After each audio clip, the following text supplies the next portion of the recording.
Neil McEvoy, the Assembly Member for South Wales Central. Bit of a selfie video this morning.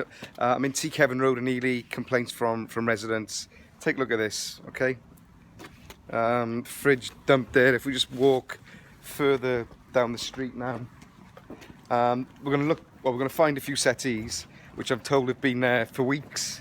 And, you know, look, I'll run to get out of the way of this car. Right, here they are. Okay, so if you're desperate for a seat, these have been here weeks, but we don't want to see them on the streets of Ely, do we, really? Alright, take a look.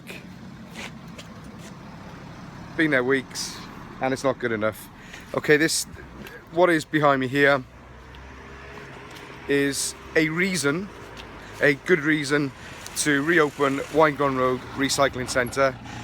A Cardiff Pride election pledge from day one of winning the election next year is that we will reopen Waungron Road Recycling Centre. And I'll tell you what, we'll have less of this on the streets of Cardiff. So join our campaign and let's get rid of Labour and clean up our city in every sense. And that goes for lobbying as well. Okay, diolch yn fawr, thank you very much.